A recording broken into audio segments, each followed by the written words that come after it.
Welcome to the Achieve Podcast, the show where we highlight the leaders, creators, and entrepreneurs who are building meaningful businesses and shaping their industries. My name is Jessie Warner, and I'm excited to be your host today. And we're excited to have Jay Rutherford, CEO and founder of the Virtual Wild, with us today. Jay, it's a pleasure to have you on the show. It's a pleasure to be here. Thank you for having me today. So our audience can get to know you a little bit better. Give us a quick backstory on your business. What do you do, and how did it all get started? Great. Yeah.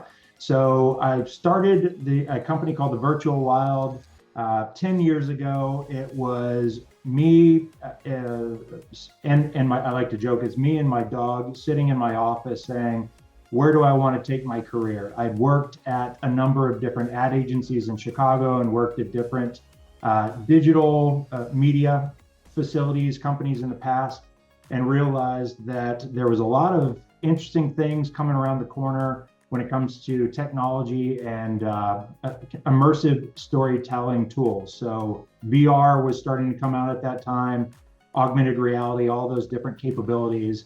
And I realized that not a lot of people understood what that stuff meant and what impact it was going to have on us as a society. And so I took that opportunity and kind of jumped on the timing there to create my company called the Virtual Wild. And the name really refers back to how technology and storytelling and all the different tools that we're using is changing so much. It really feels like the Wild West. It feels like this unknown frontier to so many people.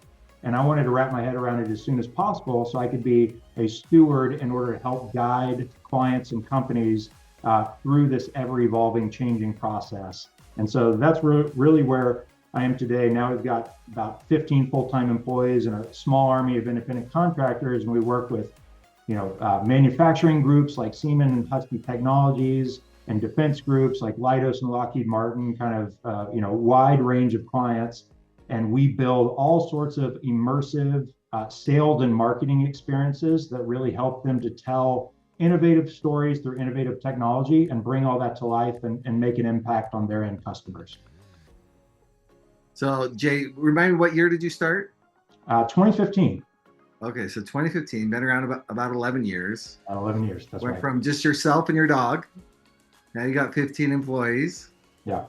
And a business. So congratulations on that growth. And are you just in the Dallas area, or do you service nationwide?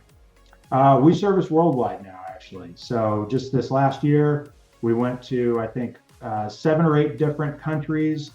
Always in the past, we've been servicing all the domestic United States the territories, because our clients, a lot of the work we do these days is at trade shows or at corporate briefing centers. So we'll either be working with our clients at their headquarters in different facilities, or we support them in whatever their trade show regimen is in their schedule, that and where they bring all of their assets to different trade shows.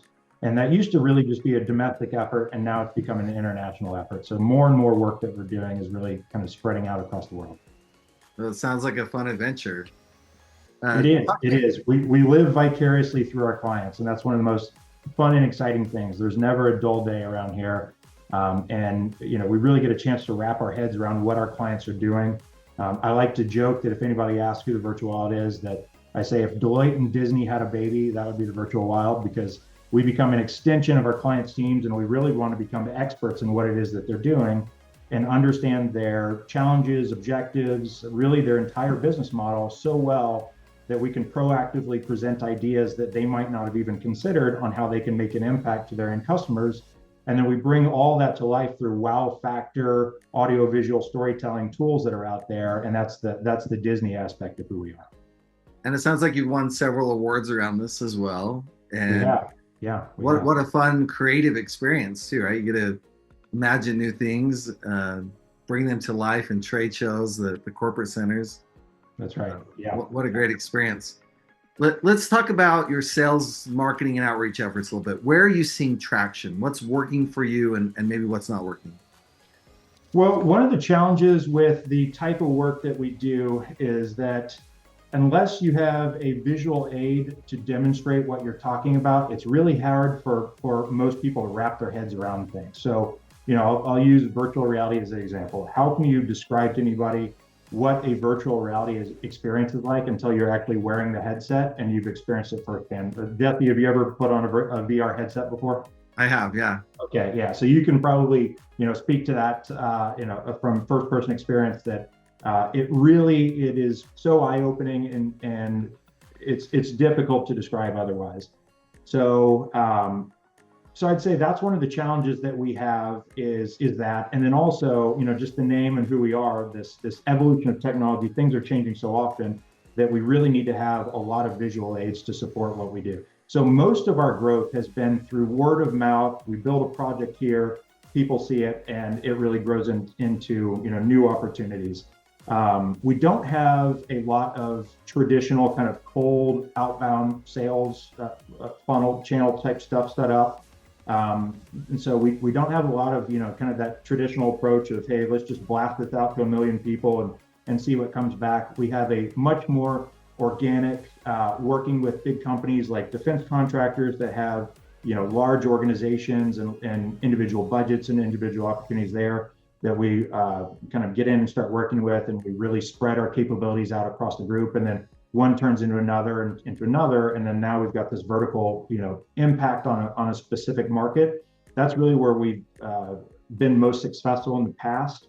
We're starting now. We're actually going to a trade show in Tampa this next week called Exhibitor Live, and it's kind of like the trade show experts trade show. And we're going to be showing off a lot of the things that we do there and meeting with a lot of different channel partners. And we're starting to really, expand on the opportunities of working with other groups and seeing how we can team up to take on bigger challenges and obstacles in the industry.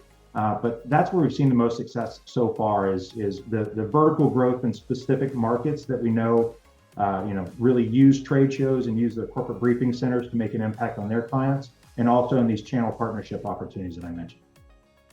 So really, once they experience kind of what you've done, they've seen it, and they're like, oh, I want that. That's right. As well. Right. Yep, absolutely. So Jay, there's a lot of buzz around AI and automation right now.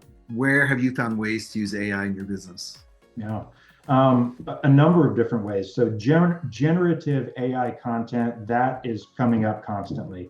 I'd say one of the first things there is that we can produce concept art that helps to visualize some really high level rough ideas in a fraction of the time. Before, we used to have to outsource that to independent contractors that could help with different things, or pull our full-time team into that, and it might take days or weeks to really put these concepts together.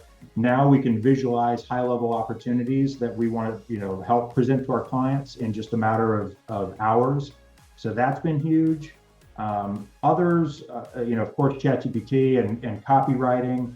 And then AI agents are another huge thing. So any type of automation that helps us to really pull together a number of different tools and create automations through those different tools, that's been a huge impact for us as well. As you try to scale, what are some of the constraints that keep showing up? Where do you keep kind of bumping into those?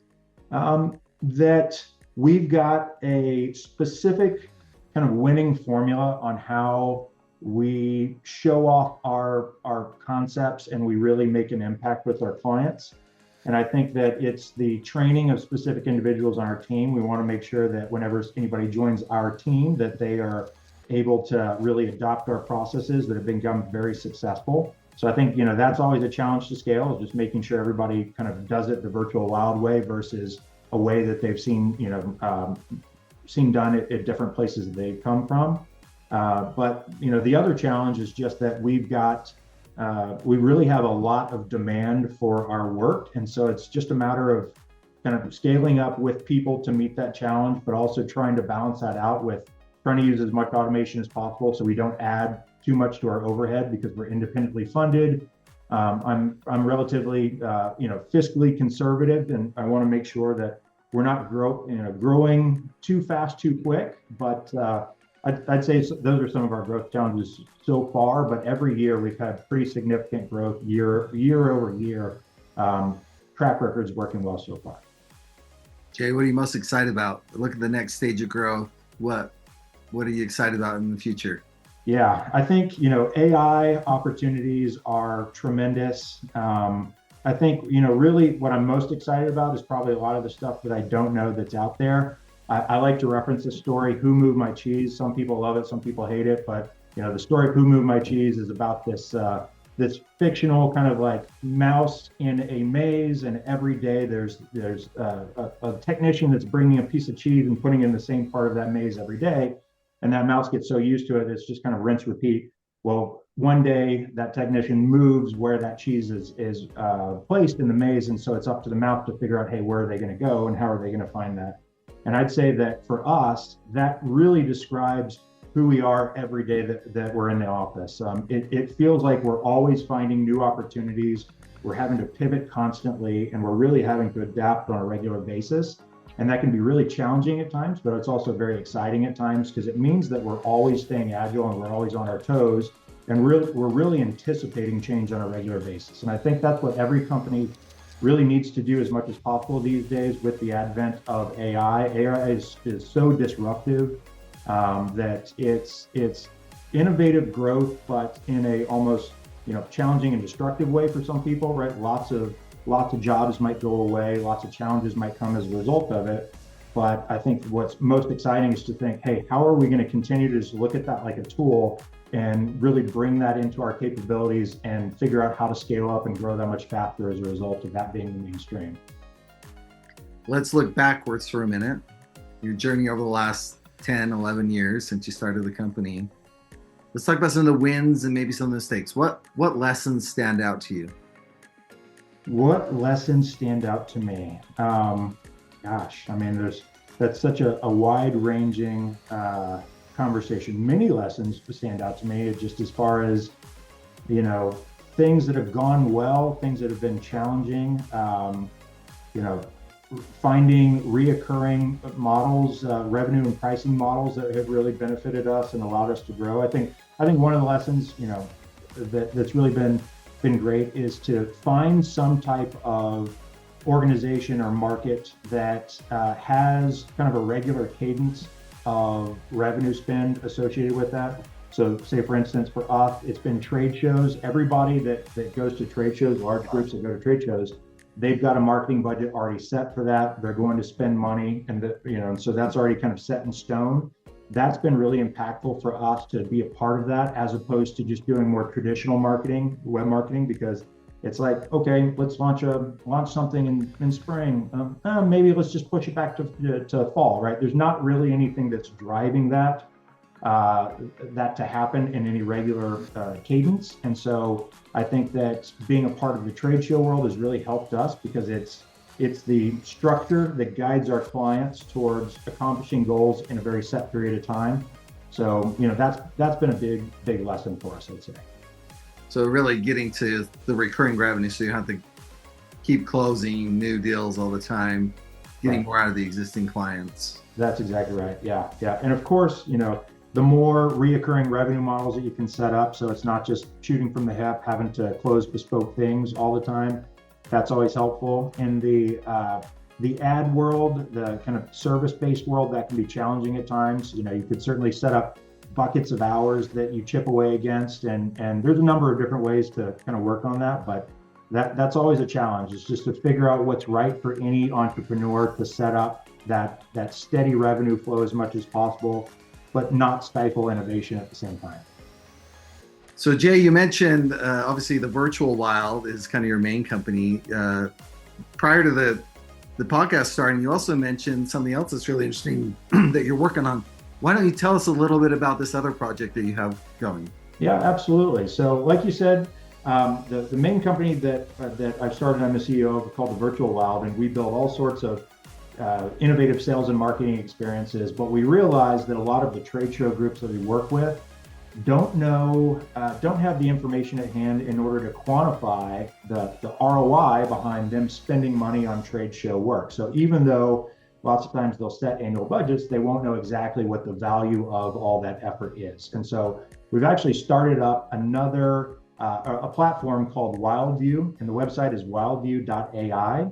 And what we have is we've got a computer vision-based tool that we can set up at any trade show, and that allows us to anonymously record unique patrons that come and interact with our client's booth. and understand the engagement times and understand the impact that specific work that's set up in the booth is having on our client's audience, and then generate a report back that we deliver to our clients to say, look, the thing that we built here is doing this. It's driving this many numbers and this many unique engagements, and over here it's doing this. Because right now at trade shows, you'll have badge scanning, but it's all so random and so anonymous, it doesn't really lead to any actionable results. And so we're trying to change that. And what I love so much about WildView is that it really complements the work we do at the Virtual Wild and vice versa. And so if anybody's looking to help solve that challenge of understanding the ROI and the spend, justifying the spend at their trade show presence, that's one of the things we're focused on. Last question for you. What advice would you give to other leaders or entrepreneurs who are on a similar journey as you?